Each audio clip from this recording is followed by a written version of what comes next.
that we're looking at not budgeting for our expenses. So when the premium comes due, Right. and we know it's gone up 20%, that number is gonna be in the budget. We're gonna ask the taxpayers to fund that number. Right. But we're gonna have this as a savings account against that number. That's all we're doing. But what would be the difference, what would be the operative difference if we let the tax rate go up by whatever amount, let's say 50 cents, because of a big spike in the health insurance increases, and then the following year, push the money towards that issue out of our undesignated fund balance? What happens is you end up with tax rates that are doing this as opposed to this, which is more reasonable. But don't you have the unassigned fund balance that you can always use to mitigate that? I mean, I don't understand why you have to set aside a specific little fund for it. We don't have the authority to just dip into the unassigned fund balance without the authority of the legislative body. That means you'd have to have a special town meeting if you needed it in an emergency, right? Right, Okay. right. So we accumulate all this money, and then we use it for this, that, and the other thing.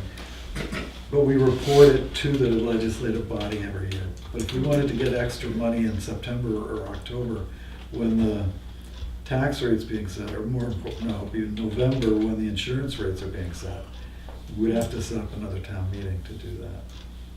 We'd also have to bring you people back in to recommend it. So Yeah, I we're, think the budget committee should be 12 months a year anyway.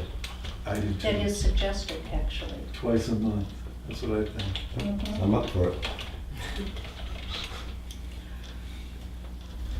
It's conceivable, though, that this whole amount, or close to it, could be used. So then would you come back next year and ask for more money? Sure, that's what Guy was saying. You know, Because shall we keep this trust his- fund funded? Historically, you go with a new insurance company and they offer you the store to get you in, and we don't know if it's gonna be. But if you're, okay, but let's think about it in real numbers. If you have $350,000 worth of health insurance premiums, what's a 10% increase on that? $35,000. $35,000. You know, $50,000 is a 15% increase. You know, that's within possibility, if you will. I mean, currently, It is. we're looking at 8% or 9%, but, I mean, we haven't discussed the management of it, other than to say that we establish it and then we review what our premium costs are versus what our ability to pay is. I mean, at some point, we could not do it at all, and as you say, pay as we go. But I think we're running into, I remember 15% increases when I was a selectman before. Mhm. And, you know, it's, to the rule of 78, you're gonna double it out in 5 or 6 years, so. Well, is this enough then? Well, and as I said, I asked for 100,000 to be put there, but that we have to as well look at the overall picture of what this warrant looks like. And how does it impact? How will it be received? Yeah, I mean, this doesn't impact the operating budget the way other warrant articles like the fire engine would, because it's just transferring money from one account to another. Okay. Do I have a motion? So moved. Second. Word and second, all in favor? Oh, big split. We lost. Uh-oh. So Is we've there- got, Can we have reasons? Because if there's no salvaging it, I don't see bringing a failed warrant article to the voter. I mean, that doesn't make any sense. Well, mine's a maybe, just because I want to think about it.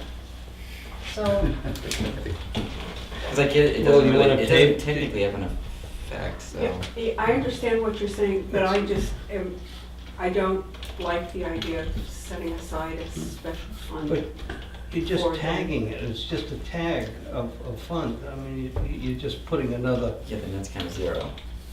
Okay, the net's Guy? kind of zero. but- Yeah, I mean, you're just Uh, making a subcategory of your unassigned. Bob's talking. I'm sorry. Pardon me? Bob was talking, so I declined to speak until he was Oh, done. all right. Your reason for voting no? Several. I don't care for the health insurance plans, the way we do things at the moment. I don't think this is anything better. As far as the tax rate going up at a steady rate versus spikes, up is up. And when the tax rate goes down, the assessments go up, and my taxes don't change, only to go up. So I don't mind the spike at all. I don't think this is necessary. And for me, oddly enough, I didn't think it was enough. So I was going to move it to 75. So So you got a couple maybes. you get a couple maybes. So we're gonna be revisiting this one? We'll revisit this one. Table it. And Okay, then we can talk about the business management at that time, which is what Yeah. this is, okay. we'll revisit this. Just, can I confirm the no votes of Helen, Guy, John, and? Perfect, thank you.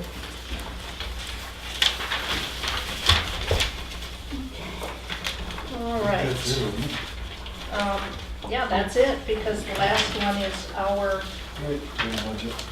budget. And we have that budget. Does anybody have, wait a minute, I'm getting ahead of myself. Good income. Estimated revenue is our next on our agenda.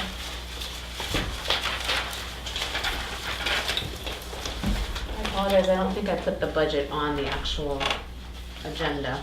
I think I just did it under correspondence. That's okay. Okay, That's okay. that was a last minute addition. I did have a question on the revenue. Voted from surplus, it says 197,000. What is that? Those are those warrant articles that had, it's not gonna cost you anything, because we're not gonna raise the taxes. So those are the warrant articles that were taken out of the, I thought that was here, 98,000 no, here. the 98,000 warrant article here is the cost of the warrant articles that we're voting on in 2018. Got it. Which one, the 197,000 is, Voted from surplus. So Then that, what's- Because I was adding them up and it didn't come up to 197,000. last year's, 2017. That's what that number, what we're trying to give you here is the balance in the undesignated fund balance or unreserved fund balance. So the balance as of 12/31 was 947,000. The selectmen took 350,000 out in September when we set the tax rate, Mhm. and 197,000 came out of the surplus, voted out of the surplus. So, Okay. Do you by chance know where this $849,245 falls within the DRA recommended percentages? well, we've got a $3.5 million budget, and 10% of that would be 350,000. 350,000. Okay, so we're We're doing pretty well. yeah, 27%. we're not doing very I badly. mean, And I think It's the 15% first time it's is been below plenty. a million Yeah. since I've then been on here. a selectmen's question, you didn't need a special town meeting to take $350,000 out of the unassigned fund balance to lower taxes. Right, that goes directly back to the taxpayers. So that's There's no need to have a vote. get that out there, folks. That's intentional. Thank you. Okay. All right.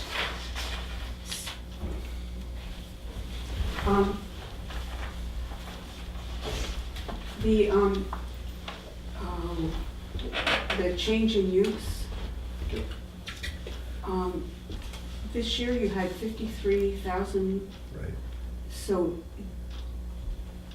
was that a really unusual amount?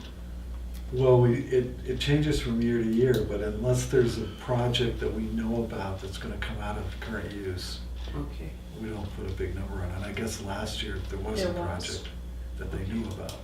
We Mhm. currently know about, I think it's $1,200 worth of land use change money that's gonna happen. It may increase, but we don't know about it. Okay. And, what's the pilot?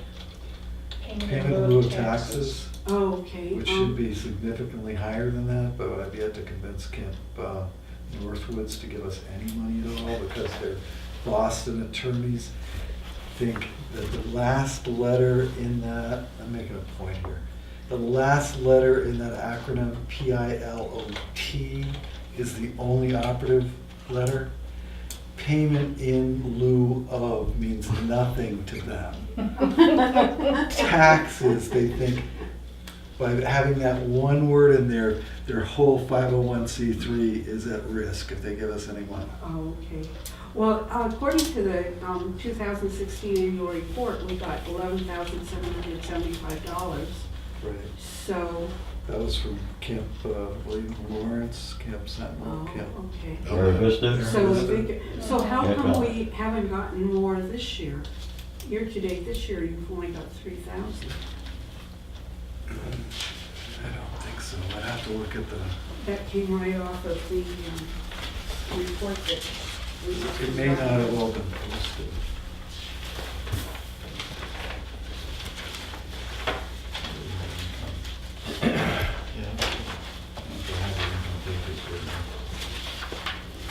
No, right here.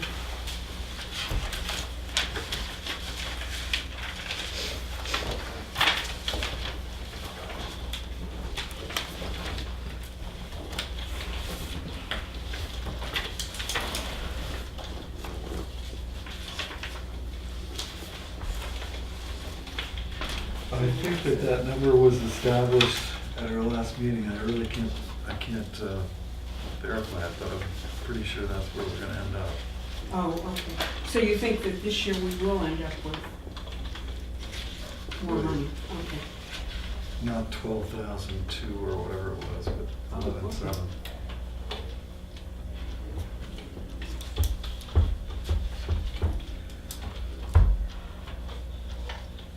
And excavation, even though I was in the gravel business for a while, in my short life as a commercial operator, I think we could all do to, if we could ever get our local representative to show his fuzzy face here at one of these meetings, we could get the excavation tax up from 2 cents a yard, which is a ridiculously low amount of money, especially given the fact that the state has now shifted all of the burden of reclamation and plans back to the local planning boards. So unless we want to start setting up a fee schedule, we're certainly not going to make enough money in our tax schedule to accommodate for what we're going to need to do there.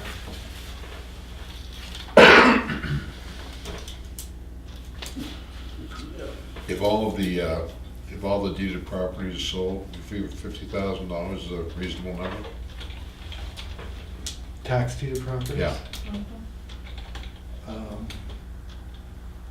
I think that's probably as good a number as we're gonna get this year, because there's still gonna be an argument. We're gonna try to revisit the sales process. Mhm.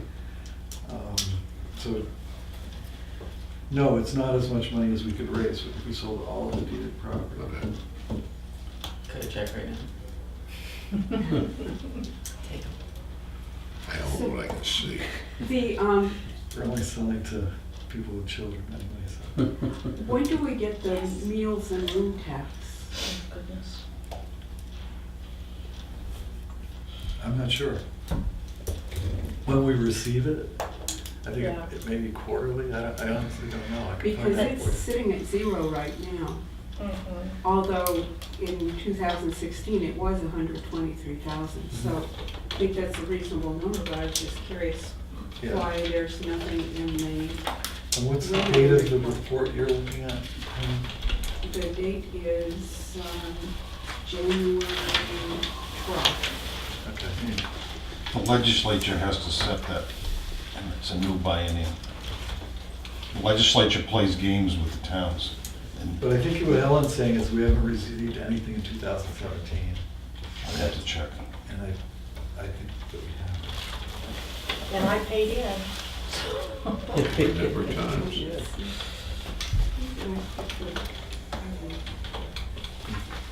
You know what? The other thing is that the DRA comes to us a couple times a year and this gets adjusted.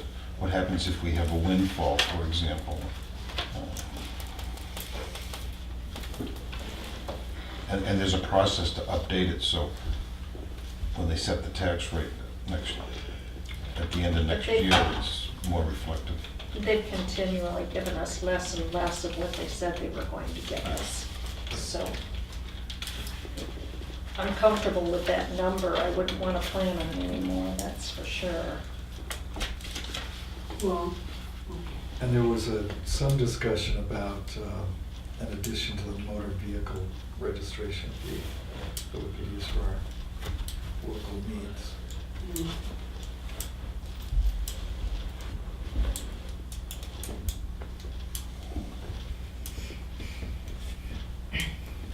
And 3401, that includes Clay and the library. That 100,000? Right, Clay is over 100,000. yeah. right. Yeah, he is this year, but It says the library's 18, so that could actually be 120,000. Yep.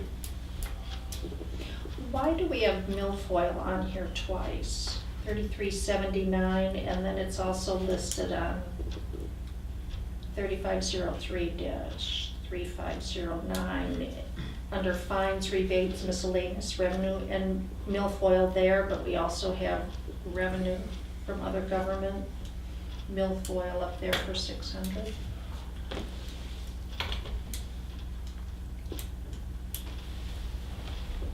I wish Bill were here, but I think the 600 is actually money we get from the state or federal government for the remediation, and the 2850 is a combination of all the fines, rebates, miscellaneous revenue. And most of that 2850 is actually a rebate on the air conditioners, so. I just don't know why milfoil is I listed think- here twice. Okay.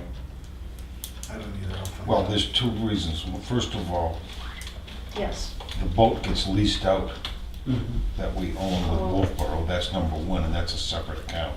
Okay. And then our programs, we don't get the grant money until. Yeah. That makes sense. And the guarantors for the federal government operate on a different fiscal year than we do. Okay. But those figures have been verified by your bill. Okay. All right.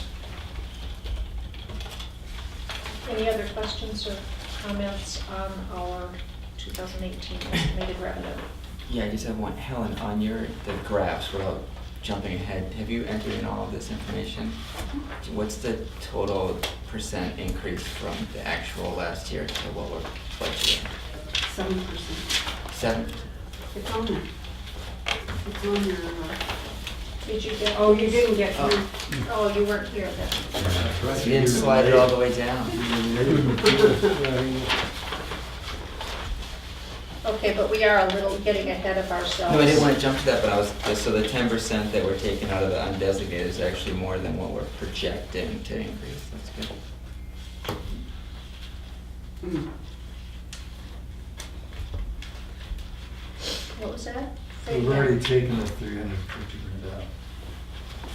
Right, so you're taking 10% of a 3.5, which would have been last year's budget, so if we're increasing 7, so it's close. Yeah. It's better than previous.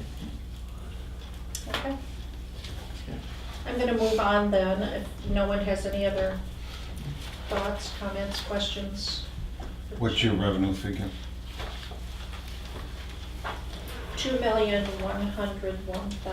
2,101,475 is the total anticipated 2018 revenue. Well, Okay. Let's move on then to review and approval of the January 2nd minutes, please.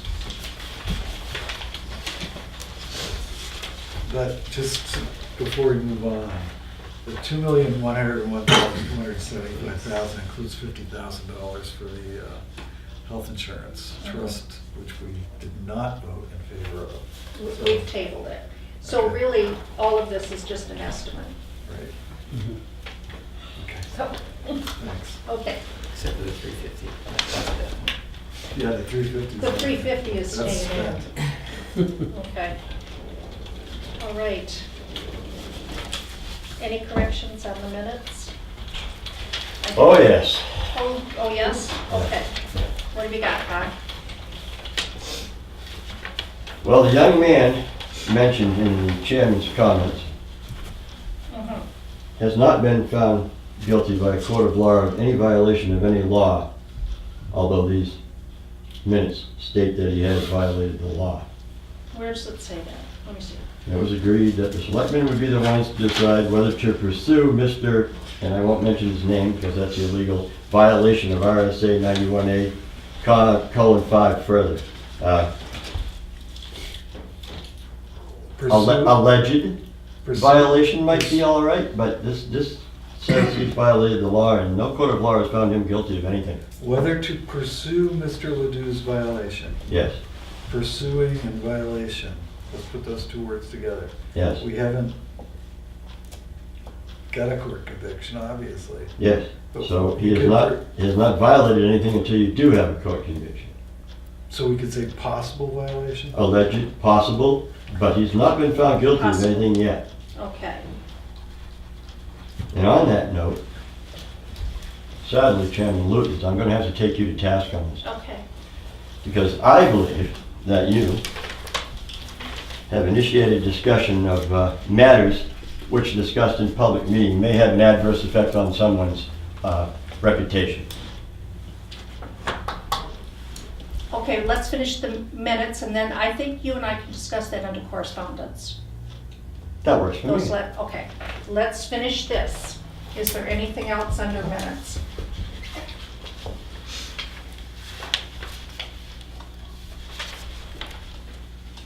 Looks good to me. Okay, just the one correction. Anybody else? Do I have a motion to approve as corrected? So Bob? moved. That's corrected. And Gordon second, all in favor? All right. Next on the agenda is correspondence. So, what I had here was I wanted to say, I know that you were all emailed the letters from Max, and that was all I was gonna say. But if you have something else you need to say in regards to the letters, now would Do we be need the to go time. into non-public? Do I we- don't intend to mention a name. Okay. Okay. Once again, Chairman Lutens has done it. So I'll take your advice, since you've been married to a lawyer for 30 years and the most qualified person in the room. Do we need to? 46 years, actually. Well, it depends on where you're going with this thing. I don't know, I'm not privy to what your conversation's gonna be. But if your concern is the violation of somebody's privacy or their reputation, I- then you should go into non. I think I can do this without that. Okay. Because I'm allowed to speak, a member of a board is not exempt as others are according to this RSA. So my concern is that twice, not only in this meeting, but at a selectmen's meeting, you've brought to light matters which if discussed in public would likely adversely affect the reputation of any person other than a member of the public body itself, and I believe this is a public body, unless such person requests an open meeting. Now, I have no idea what this individual may do with that information, if he does anything, but it certainly does seem to me that no matter what a judge might think, there's reason that the town could be brought to suit over that. And I think it's a procedural matter, if you want to discuss such matters, that you need to go into non-public session in the future. So when I spoke to the Board of Selectmen, Yes, based on the letters that were sent out to everyone and on blogs and all of that, yep. the Board of Selectmen should have gone into closed session. you're That's saying. my feeling. Now, and I may be wrong, but I don't know.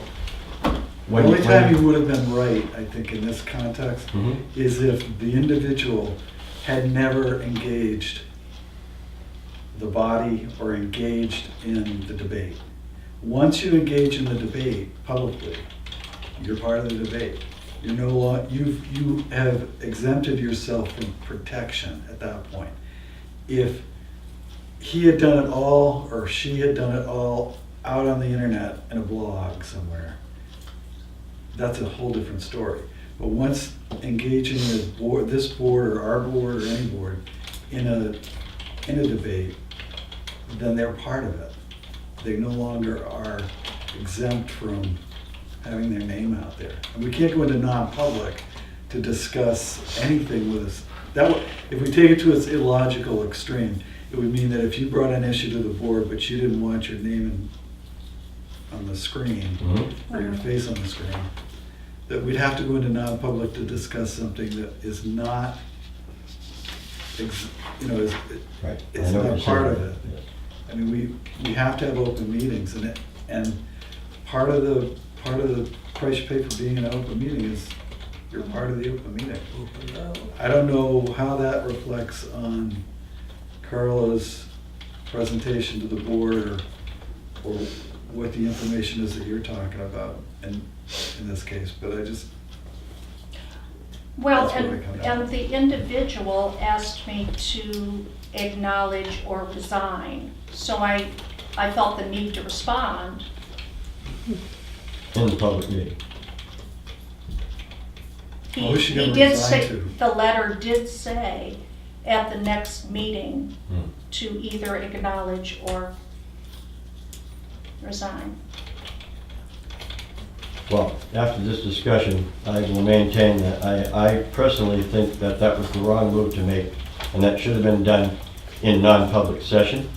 I understand Chip's point, but anyone can prod someone to speak at a meeting, especially with short tempers and But I mean, disagreements. if I was asked to speak, in the letter, I was asked to speak, Mhm. and those were my two options.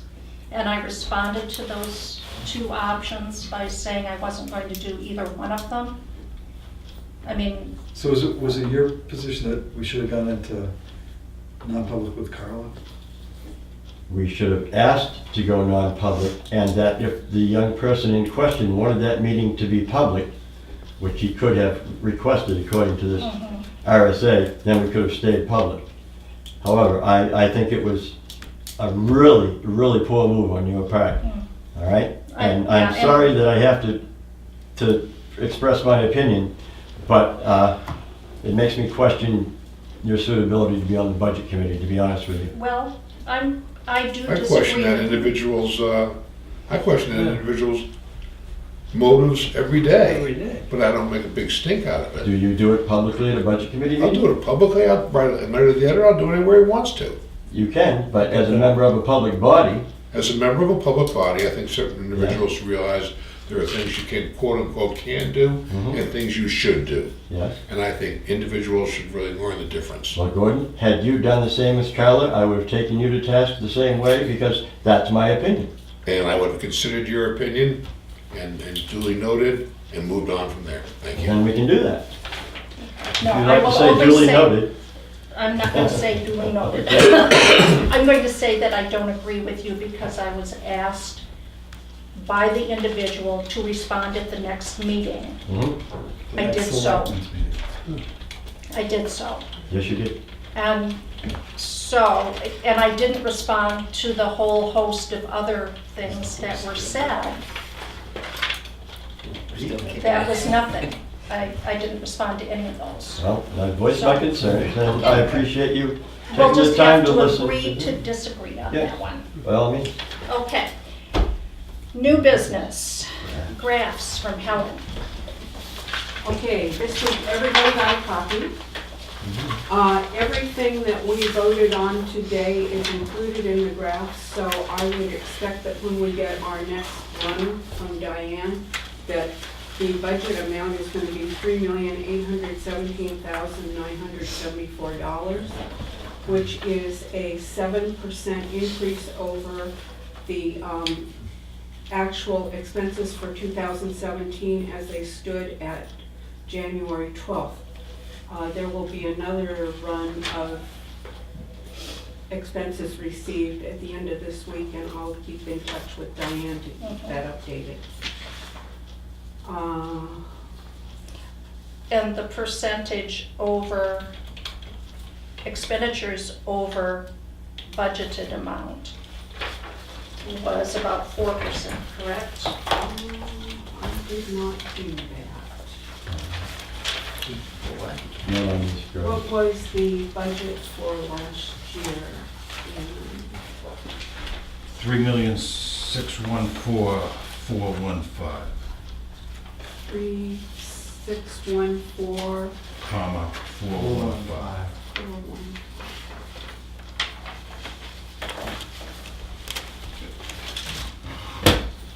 I thought I had it at about, scrap paper here.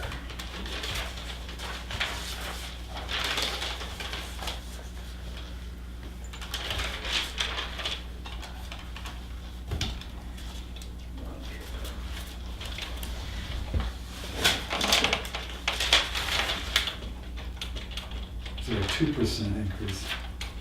2%? That's what it sounds like, budget to budget. I mean, I don't want to belabor this long meeting, but I still have not been convinced of the value of comparing, the value of any of comparing what our current budget is proposed to be versus what we spent. I believe that it's because you're making an estimate of what you're going to be spending for next year, and your best base Then case you should is compare the estimate that we made last year, and then compare the actuals to the actuals for the previous year. I mean, if, and I've seen the charts that you've done, where we've underspent the budget by 7, 8, 9%. Yeah. So informatively, we should expect a 7 or 8, 9% underspending of this budget. So does it really tell us anything about what we're doing? Well, I don't want to go on and on about it. You and I are going to disagree about this forever. That's right. Because, I mean, a 7% increase versus a 2% increase, that's essentially what you're talking. But I think it's important to know both, No, because it represents the Board of Selectmen's, I think, good job that they're doing in not spending the total amount. I mean, so we know how much Right. But it comes in. hopefully you did your job last year. I'm sure you did. Yeah, And did an actual fine-tooth comparison and calculation of what our expenses could be, which is essentially what we've done this year. Comparing those two numbers gives us a 2% increase. That's not the real world, though. It is, it's absolutely the real world, because we're asking the taxpayers to fund this 3,500,000, or whatever it is, 3.6. which is 7% more than we asked them. No. No. No.